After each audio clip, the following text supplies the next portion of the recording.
বাংলাদেশ ভারত আন্তর্জাতিক সমুদ্র সীমারেখা সংলগ্ন বাংলাদেশ জলসীমার মধ্যে অবৈধভাবে মৎস্য আহরণরত অবস্থায় বাংলাদেশ নৌবাহিনী গত 18 এবং 23 অক্টোবর 2025 তারিখে দুইটি ভারতীয় ফিশিং বোট ও 23 জন জেলেসহ আটক করে। অপরদিকে গত 16, 17, 19 এবং 30 নভেম্বর 2025 তারিখে ভারতীয় জলসীমায় মৎস্য আহরণের অভিযোগে 5টি বাংলাদেশি ফিশিং বোটসহ 128 জন জেলেকে আটক করে ভারতীয় কোস্টগার্ড।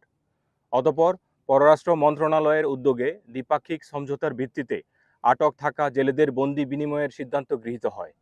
সিদ্ধান্ত অনুযায়ী গত 29 জানুয়ারি 2026 তারিখ বাংলাদেশ কোস্টগার্ডের তত্ত্বাবধানে বাংলাদেশ ভারত আন্তর্জাতিক মেরিটাইম বাউন্ডারি লাইনে বাংলাদেশে আটক থাকা 23 জন ভারতীয় জেলেকে 2টি ফিশিং বোটসহ ভারতীয় কোস্টগার্ডের নিকট হস্তান্তর করা হয়।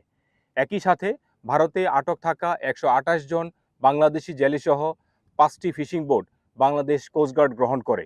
পরবর্তীতে অদ্য 30 জানুয়ারি 2026 তারিখ বিকাল 3টায় বাংলাদেশি জেলেদের বোটসহ কোস্টগার্ড বেস বংলায় তাদের পরিবারের নিকট হস্তান্তর করা হয়।